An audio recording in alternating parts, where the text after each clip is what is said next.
morning and welcome to this morning's media briefing on Operation Ziveze, where the Minister of Transport, Minister Fikile Mbalula, will be giving a progress report on Operation Ziveze. Special greetings this morning to the Minister of Transport, Minister Fikile Mbalula, the CEO, the board chair of PRASA, Mr. Leonard Ramatlakane, as well as the CEO of PRASA, Mr. Hisham Imran. Special greetings as well to the media that has joined us this morning. Thank you once more for availing yourself. I will hand over to the Minister who will deliver the statement. Following the Minister's statement, we will open up for questions and answers that can be fielded to the Minister, the Board Chair, as well as the CEO of PRASA. Thank you very much, Minister. Thank you very much, Lwazi. Ladies and gentlemen of the media, the Chairperson of the Board, Mr. Leonard Ramatlakane, the member of the board and the head of REMCO at PRASA, Mr. Stene, Advocate Stene, and the Group CEO, acting of PRASA, Imran, and management of PRASA with us here today. Our commitment to rebuild PRASA and ensure that it is able to deliver on its legal mandate has never been greater. And we thank our people and their patience for giving us space to undertake this difficult commitment we have made to get the trains back. And as we do so, we also deal with management lapses, as we will be dealing with the matter today of Operation Ziveze that we launched here in PRASA some months ago. At the heart of this process is ensuring that sound and ethical governance, grounded on a culture of consequence management, becomes a norm rather than an exception. We have said this and we repeat it in action, that as we turn around PRASA, we've got management lapses that have led to a monumental, disastrous situation like what we'll be dealing with here today. We have been vociferous in affirming that the lapses that enable state capture must never materialize again. It is within this context that PRASA initiated Project Ziveze, an intervention aimed at ensuring that all employees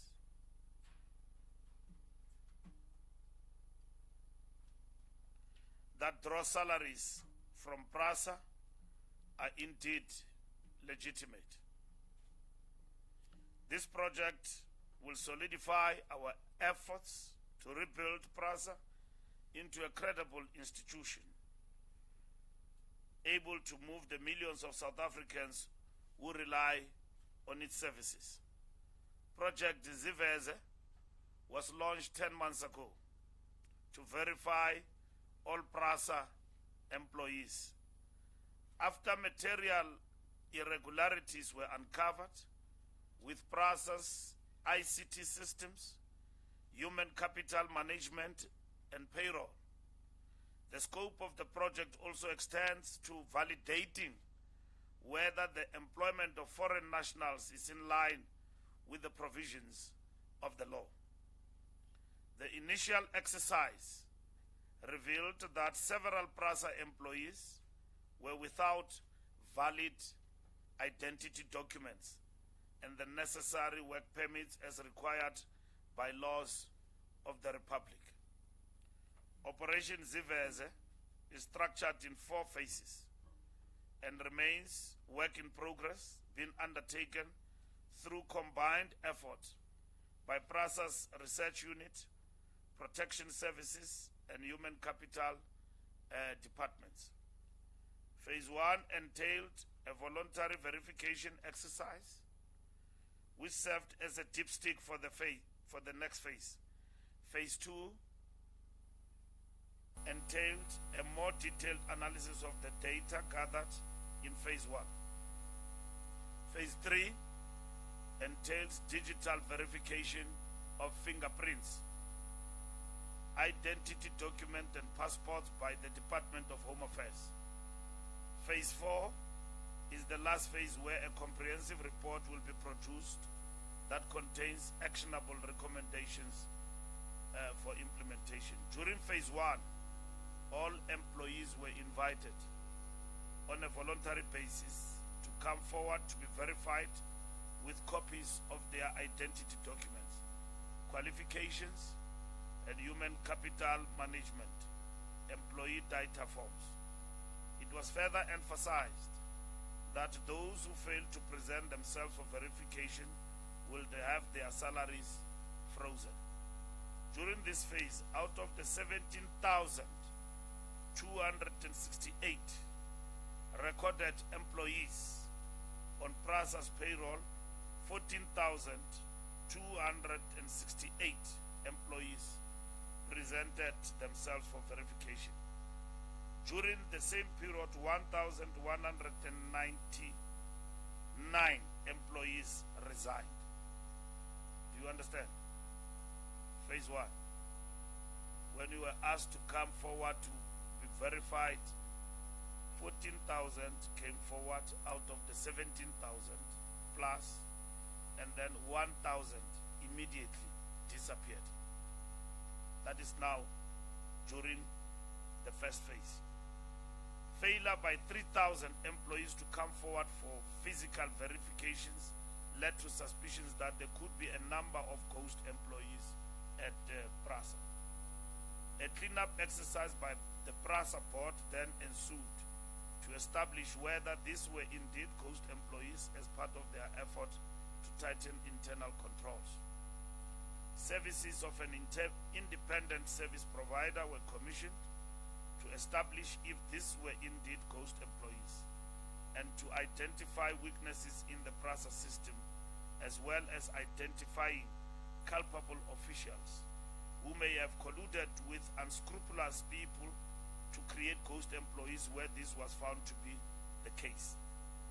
The investigation was concluded with the support of Home Affairs, the South African Revenue Services, SARS, Umalusi, and the South African Qualifications Authority.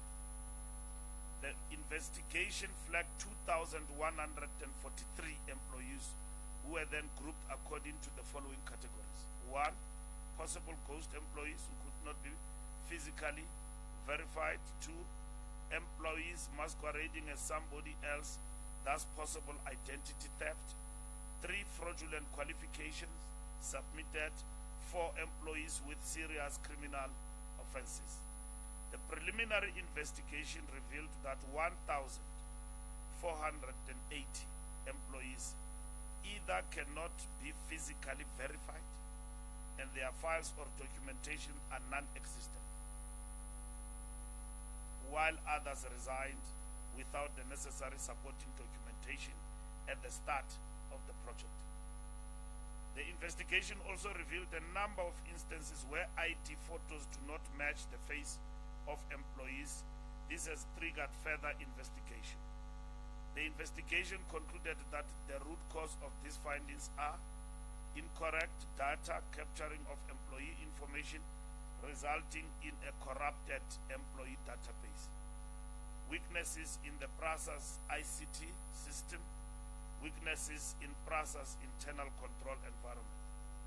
The undertaking of this project was affected by a number of challenges which necessitated additional interventions and involvement of other state organs. These include resistance by employees whose fingerprints and photo ID verification raised red flags, missing paperwork in respect of a number of employees, received files with evidence of tampering, evidence of collusions by officials with PRASA's Human Capital Management Department, threats against the safety of people working on the project. As a consequence of the developments to date, the next steps, including taking urgent action to address these findings and challenges identified to date, this include a forensic investigation that will conduct a deep dive on critical issues flagged in the preliminary investigation. A digital fingerprint and photo ID verification process with the assistance of the Department of Home Affairs. This exercise is currently underway. The completion of this exercise will then enable PRASA to freeze the salaries of those flagged. Digitization of files and supporting documents, cleanup of the employee database.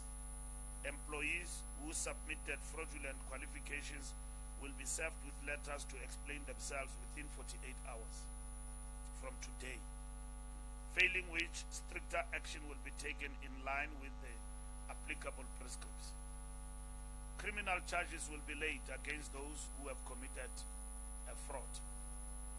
We are on course to rid PRASA of all forms of corruption. Those officials who aid and abet these dastardly deeds of corruption will face the full might of the law. We have a duty to ensure that public resources are channeled towards delivering services to the citizens in a responsible and cost-effective manner. This form of corruption cannot be characterized as anything other than stealing from the taxpayer, but equally, it's a demonstration of a lapse of management and the collapse of management in this place. It tells you that particular story that here at PRASA, when the judge, I don't know what is the name, who ruled against us on the Mpondo case, he said that this is a broken place. This is then demonstrable with this activity. There's no way that a company as big as PRASA can have something like this. It is a demonstration of a collapse of management and collusion from within. That over the years, the wranglings that were going on here between the board, the management, the collapse of management brought into place this kind of deficiencies that we're talking about here today. So indeed, this was a broken place, which we are rebuilding. This form of corruption cannot be characterized as anything other than stealing from the taxpayer. This is conduct we must all frown upon and encourage law enforcement agencies to act with the necessary speed to unleash the full might of the law on those hell-bent on stealing public funds. Through Project Ziveze, we have been able to save PRASA approximately 200 million rand since the inception of the project in November 2021. 200 million has been saved. In conclusion, our efforts must translate into PRASA becoming a truly credible and ethical organization that provides itself of its professional ethos and robust governance systems. All top management posts, starting with the Group CEO, will be filled before and during December month. All top management posts will be filled here at PRASA. Here I'm talking about Group CEO, I'm talking about Chief Procurement Officer, I'm talking about the head of human resource, human capital here at PRASA, which are vacant, the head of Metro Rail will be filled. There's a number of people who are suspended here for various activities, and the board is processing them one by one in terms of its decisions to suspend those people. Some of the cases are going as far back as 2 years back. There are people who are drawing salary here who have been suspended, including the chief financial officer, and of late the head of ICT has also been suspended. So in terms of our compact with the board, we have urged through our accountability in Parliament, vacancies must be filled. Disciplinary action against those who are subjected to the disciplinary process must be concluded. But Operation Ziveze is one operation that will never die. We're cleaning up the place. There are people who have been working but have never reported for work here, and have just been earning salary at home and probably from Zimbabwe, just getting money. There are people who have been working here without appropriate qualifications. So when you talk about umkiti wekati, umkiti warikati, you are talking about PRASA. Umkiti warikati, why get it? Girlfriends, boyfriends are just employing themselves here and then doing as they wish. The system has collapsed. So we are not folding our arms and allowing the situation to deteriorate. So when Judge Zondo, through the State Capture Commission, came through the conclusions he came through, we said that, and we're correct, at PRASA we don't need a commission of inquiry. We need the camping of state law enforcement. Yeah. Commission of inquiry is a waste of money. You need NPA, police, everybody. There are people who have been subjected to SIU, action has been taken against them. We need them here to camp here and clean this place, rotten place, and clean it out. And then you have good governance, you have good management, and then not just good management, efficient management that knows what it is doing. It's like people here who run certain institutions, you listen to them, you see they don't know what they are talking about. President Mbeki used to say, I hate people who don't know what they know they're talking about. At Mbalula, people talk about the economy they don't understand. You talk about a subject you don't know. You don't know what is the problem, but you are talking about it. So yeah, we don't just need efficient, we need capable individuals as we employ chairperson in this workplace. Thank you very much. But I want to thank everybody, the management, the board, for implementing Operation Ziveze, and everyone involved in terms of this project. Lwazi, thank you very much. Thank you very much, Minister. Ungandoyiki, sondela ntombazana. Sondela. Thetha nemedia. Yes. Thank you very much, Minister. Colleagues, I'll now open up for a round of questions, and as I had said prior, the questions can be fielded to both Chair as well as the Minister. Before you ask your question, if you could kindly just introduce yourself and tell us which media institution you are representing this morning. Thank you very much. Heidi.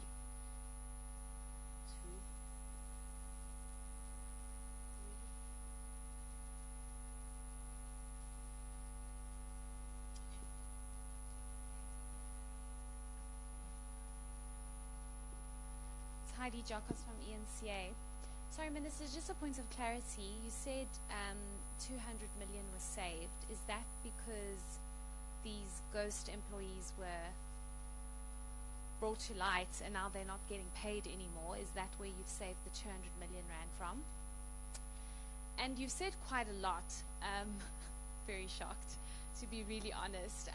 It's shocking that something like this could have happened, but I also just want to ask you if you are alluding to the fact that a lot of these ghost employees were not documented. Thank you. Two things quickly. We saved 200 million because when we launched the operation, some of them ran away. They resigned from the system. 1,000 and something of them disappeared.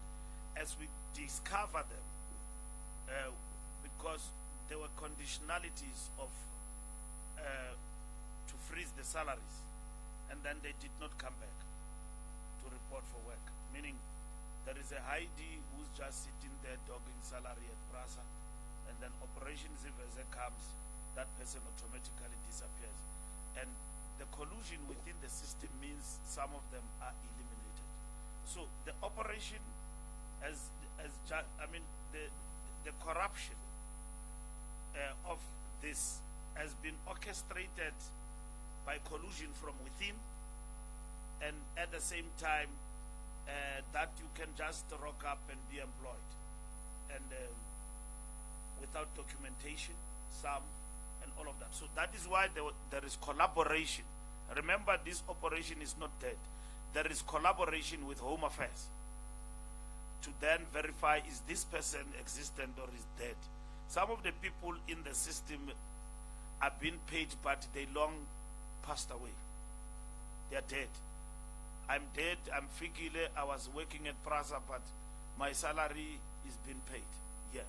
So that shows you that it's not just a lapse, it's a collapse of the system of human capital.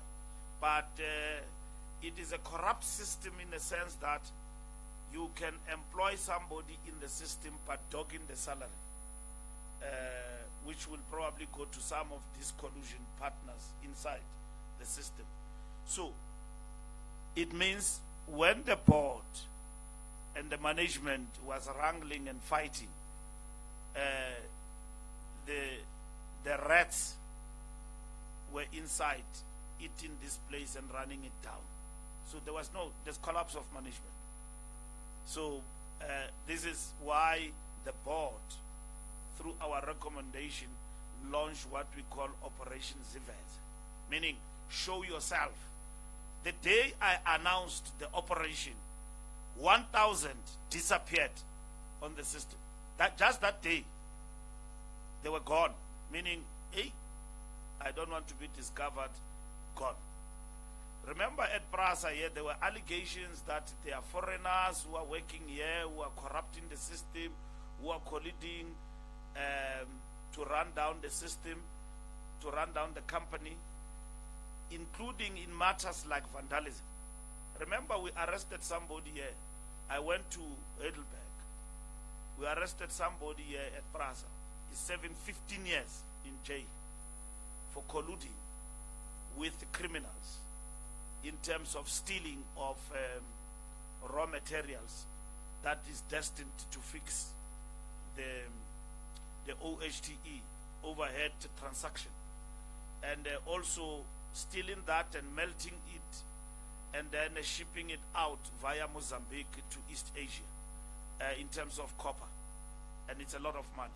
And then we discovered that laboratory in Heidelberg.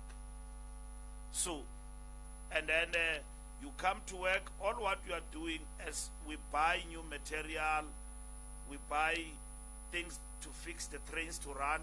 All what you do is to collect with PRASA bakkies and everything, and then you take it to the laboratory, you melt it and ship it out.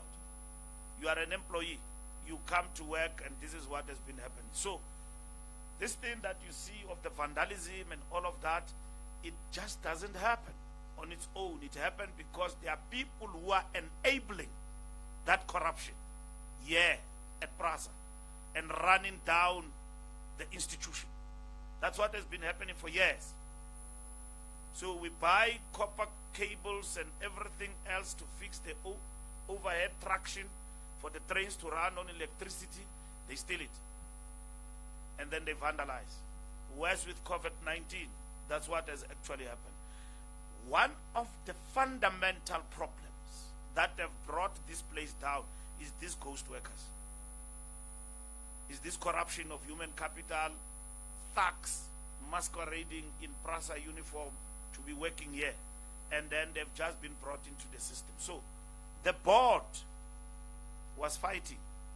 The management had collapsed. This place was without management for quite some time. You had a lot of people who came out and in acting. The SIU has got its report ready. we're going to act on those. The board, we're going to act on those.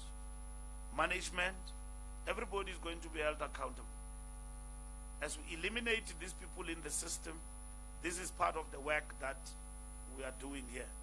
Now, obviously, this place needs a guard, a CEO and all of that. So a CEO is going to be employed very soon, before end of the year. And then all the other management posts will also be filled that have actually been depleted in this place. So that the center holds. The place is directed. These recommendations we're talking about here are implemented. So that's what is is happening as we speak. Thank you so much, Minister. My name is Pelane Pachadi. I'm from Newsroom Africa. Just a few questions from you. You say you saved 200 million rand over the past. Just give us an indication of how much then you have lost through the particular investigations. Obviously, if 1,000 people have been uncovered to be working and they are ghost employees, so how much have you paid to them that you say have brought PRASA into its knees? I think that's the first one. And you talk about the CFO and the head of ICT who has been who are facing disciplinary actions. What are their charges? And you say quite a number of people have been placed on suspension. What is the actual number of people who have been placed on suspension, and what are some of those charges ranging to? And I think the last one that I want to touch on is those who have resigned. Did they just disappear, or you still have their pension funds that you're frozen and you're still going to be investigated? Thank you. PRASA is here, they will respond. This is Penwell Lamini from the Sowetan. Can you get an idea? These people, okay, they resign. I don't know if they, just to firm up that question, did they serve you with a resignation letter, or they just all of a sudden now that salary is not being paid or is not being claimed? Well, to put it mildly, to say is to give it dignity to say they resign. They just disappear. Okay. Because I'm caught. I no longer. I just disappear in the system. All right. My question is that if you have started this process in November, there should be at least an idea of how long have these people been in the system? Because as taxpayers, any taxpayer would be asking themselves, how long have these people been in the system? Thank you. PRASA CEO Chairperson will direct to answer the other questions. Heidi. Okay, so it's 3 questions. At what level were most of these ghost employees found? Has PRASA been able to trace who removed those 1,000 employees from the system, or can't PRASA's ICT system record this? Does this effectively mean they didn't resign, which is a formal act, but rather were removed from the system? I think it's the same with what Pelani asked, like, did they just vanish? Yeah. How will PRASA appoint a CEO while it is still in dispute with the suspended CEO, Zolani Matthews? There's no dispute with Zolani Matthews. He's in dispute with himself. So there's no dispute. If he's got a dispute, he can bring it forward. We are going ahead with the employment of the CEO. The issue of other details, the PRASA executives here and the board, Stan and the CEO will respond to that, and the chair is here, and they can defer to whoever they want them to respond to the issues. So I give over to you, gentlemen.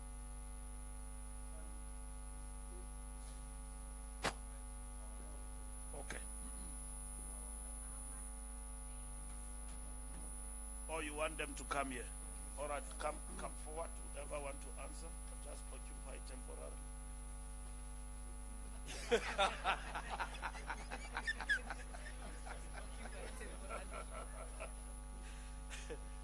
Yeah, they say African politicians, they love power. Who removed them? That is a subject of investigations. had a discussion with the head of SIU last week. So that is going to be subjected to that investigation by the SIU. Who removed them? Certainly someone from within PRASA. For how long have they been in the system? That is also a matter that we thought the SIU will be well capacitated to investigate. So in no time, Minister will also convene here to give you an update in respect of that. So some of the aspects that are quite complex for our forensic teams to deal with, those who have deemed it fit that they should be dealt with by the law enforcement agencies. Thank you.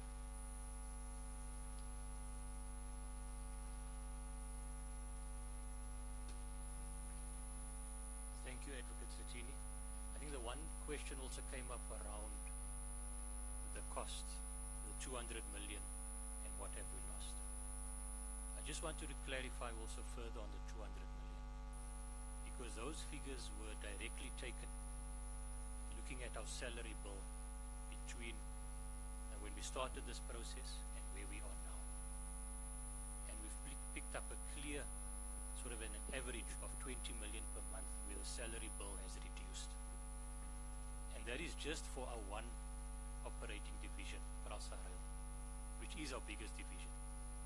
It only refers to that. So to some extent, this could even be a conservative estimate. So it is backed up by an actual salary bill that we looked at and how it had reduced over this period. The issue of the loss that we are talking about, it's far greater. But that is subject to this further investigation that we need to do. It's premature to put a figure to it at this point in time. What we have certainly picked up through this investigation is we've highlighted that there's a number of things that have popped up that we did not realize when we started this process. And therefore we need to have this detailed forensic investigation to be undertaken. It includes looking into detail on the HCM and the ICT lapses. The Minister is correct by saying that management has collapsed. By not having these internal controls in place have resulted in many of these things. Part of what we have seen there is even when we look back at the resignations, and you are quite correct, some of them just disappeared off the system. But even when we want to go and investigate and look at the files, to find information is not there. So we need to drill deep into these things. This investigation is required across HCM, the ICT, even the finance space. I think that will give us a much clearer picture on the loss that we have suffered. But at least what we can indicate now, just by looking at the direct salary bill, there's already this conservative estimate of 200 million over this 10-month period.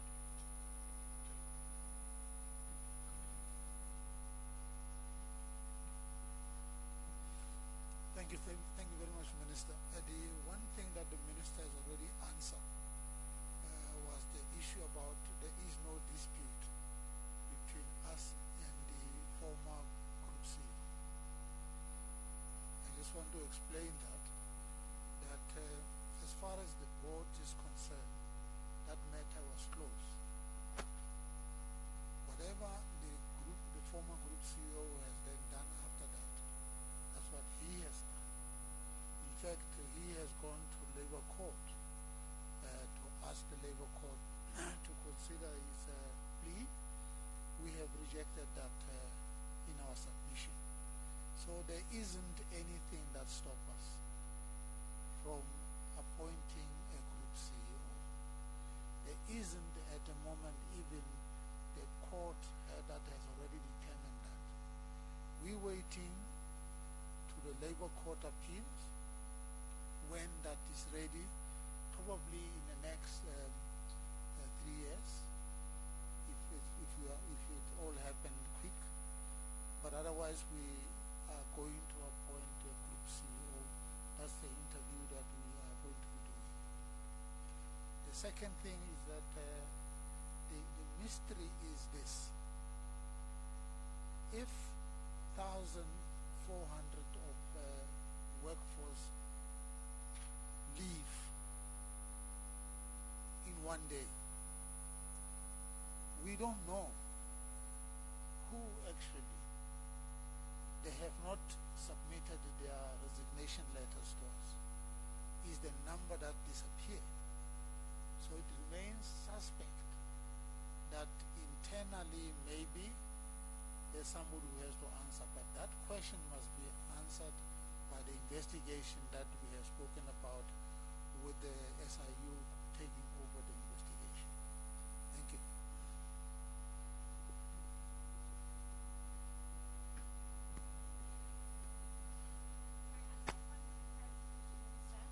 Sorry, I think it's important that we just understand what's going on here. Do you think that the person, I don't believe it could be one individual that has allowed this to happen, but surely there's like a manager of this thing, I don't know. Do you think the person's still in the building?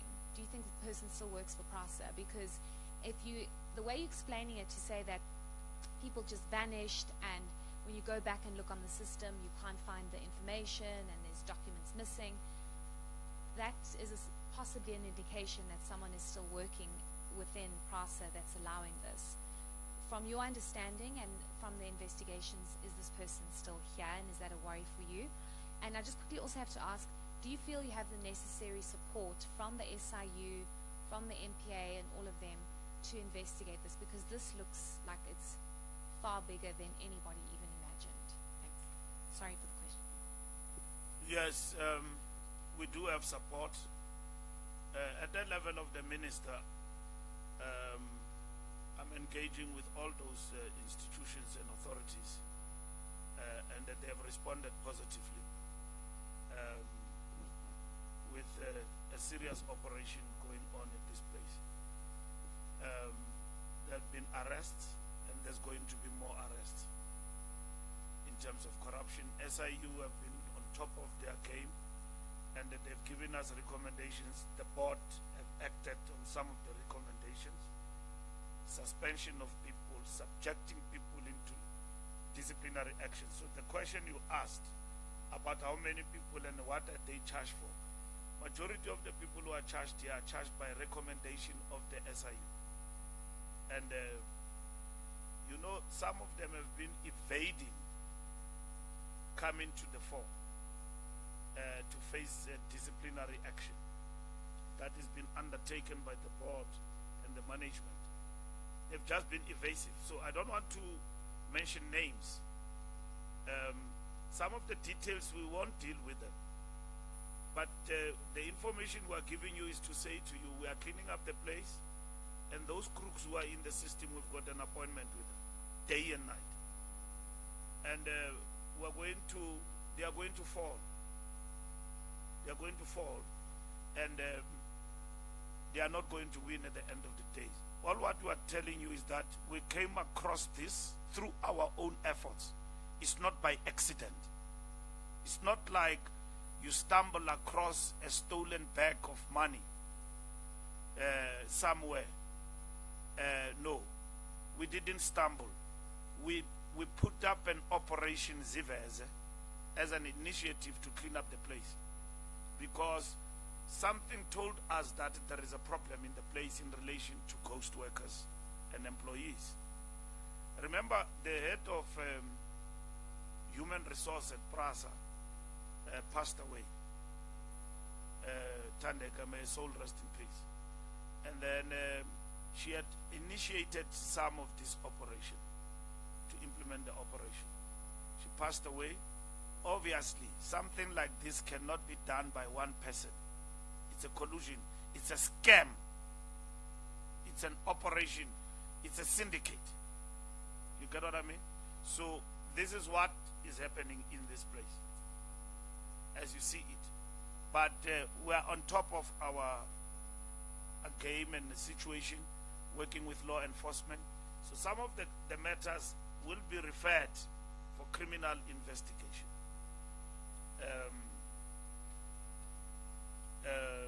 So will be referred to law enforcement, and then they will be dealt with in that particular context.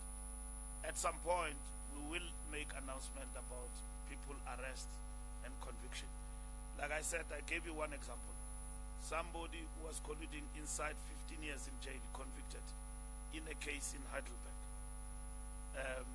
Very good, and it's through our efforts and being supported by NPA, Hawks, and everybody in terms of this. So obviously a matter like this at PRASA doesn't just need small cops.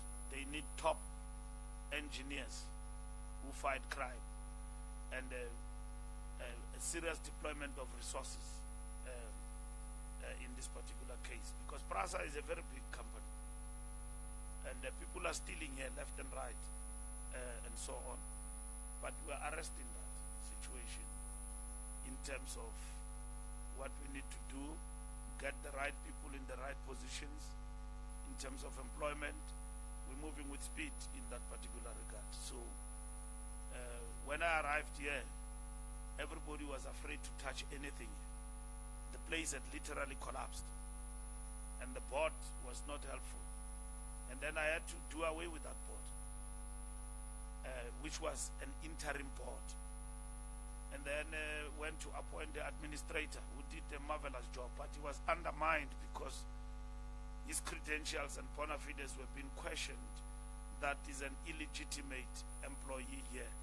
And the courts, of course, said you did something wrong in how you have appointed, because the power to dissolve and appoint whatever that can be called an administrator reside with Parliament, not with you. So, but we don't doubt your bona fides about what you want to do there. We see that that place is a broken place.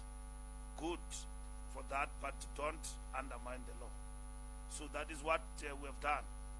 So we appointed the board, and we appointed a group CEO. Unfortunately, we could not last with the group CEO for whatever reasons of performance, issues that you know are in the domain which have been challenged around security clearance issues and all of that. But we're not wasting time about it. Now, there is nothing that says to us we can't employ anybody in this place. So we are going to employ. The board is processing that. So we are going to employ and get a capable somebody, a man or a woman, to lead PRASA going forward. So at the present moment, it is not leaderless. You can see that the man with the beard here next to me is doing his level best, and his team, and we're processing this particular matter. So we are on track in relation to that. There's a number of cases here. Mr. Tlamin, you will be the last, I think. Yes. Bob.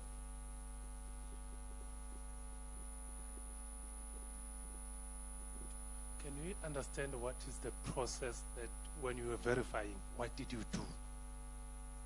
That's number one. Number two, there's a question that was not answered. I don't remember it being answered. These people now that have fled, that have ran away, or these suspected cause, their range, we're starting from a cleaner to what? Just give us a range of what skills, purported skills, what role did they play at PRASA? Thank you. Are you ready to answer that question? Alex? Yes? You can just stand next to me and answer. I think what the media needs to know is the process that was followed is, firstly, as the minister had said, that people during November 2021 had to physically show themselves in order to submit physical documents that needed to be vetted.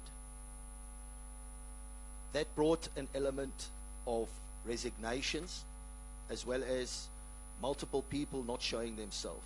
So that was the first step.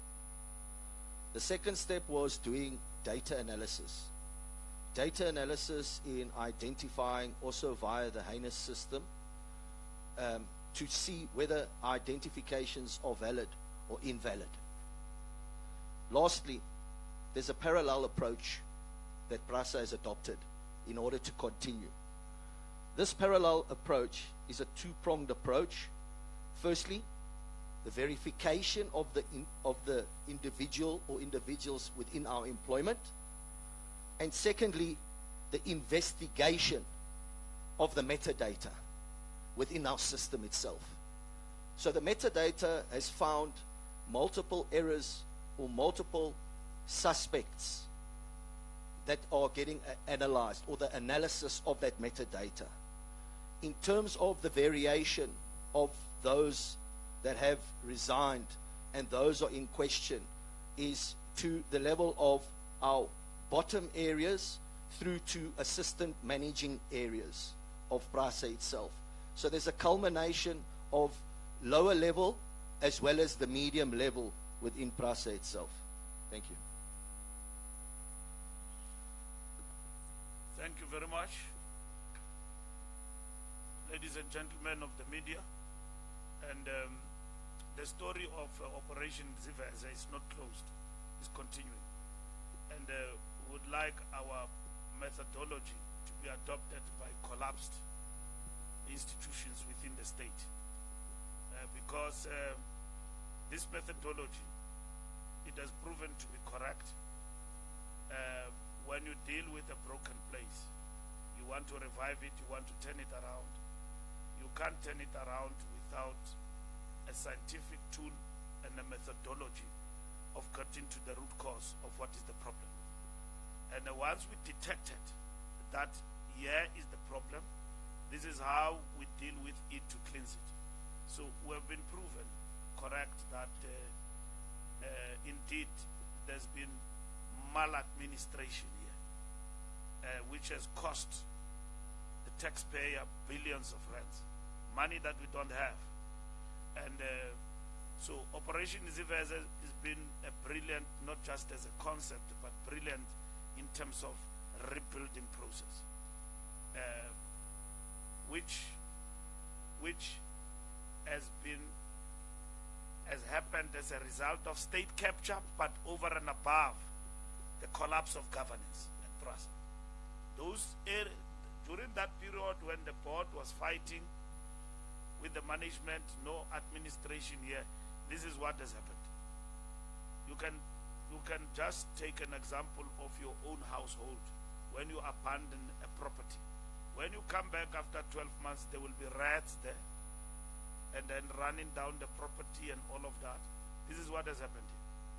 No management, nothing. How does a place like PRASA get depleted to the point where a railway is taken away daylight and there's no security? A railway system just collapsed. Vandalism that has happened here at Mayfair. If you go out of here, the line that we are recovering from Naledi, station been vandalized and there's no security. And I discussed with the President and the Minister of Defense the possibility of the deployment of SANDF in Cape Town. Those people without teeth who were threatening us there with AK-47, that we must know. They must know that we're coming for them. Wherever they are, whoever they are, we're going to find them. They will never stop us from doing our work and then run down the system like that. The authority of the state will be felt. We will respond to that criminality because they are gun-toting with AK-47s among civilians, terrorizing our people and doing everything, and then with the teeth and insulting everybody and taking out the teeth and all of that. We've got an appointment with them. They must know that. By the time we arrive there, their teeth must be installed. And we will find them there in Cape Town, running down the services and threatening PRASA from operating and installing and restoring back the services. That is not going to happen. That is not going to happen. We've got the SANDF we've got the police in this country, and we will see them on the ground floor. Not civilians. We will see them there. They will meet their match on the ground, because nobody's going to stop us from delivering and restoring back the services for our people on the ground. So we've got an agreement with the Minister of Defense on that, and we've got the support of the President that this must happen, and the Minister of Police.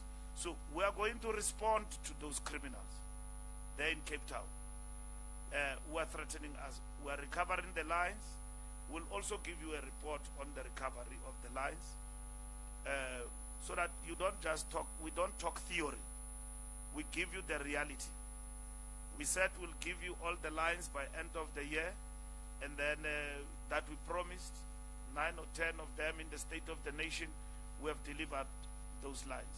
We are doing now the operation. We'll invite you when we open Naledi. Very soon we'll invite you. And when we open Naledi, we'll give you the overall figure of what we have done in terms of recovering train services.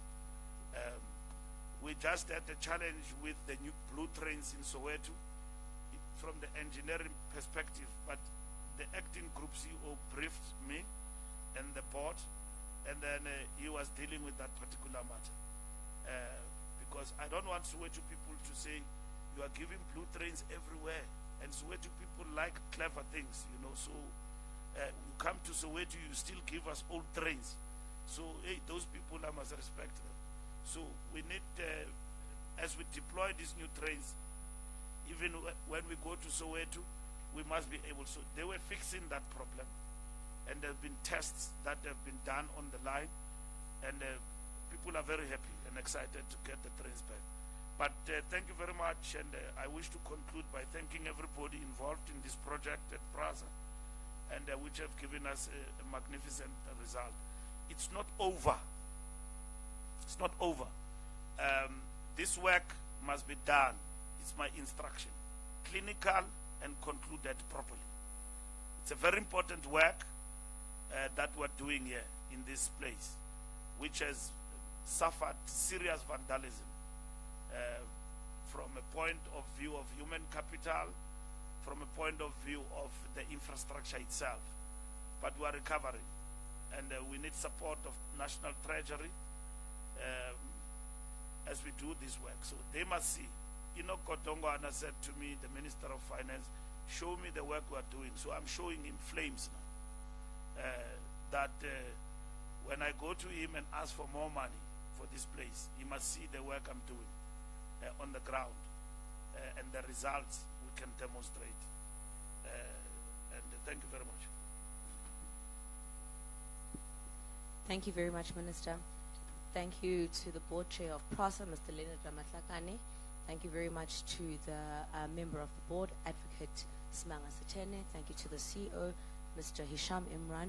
This therefore brings us to the end of this morning's media briefing.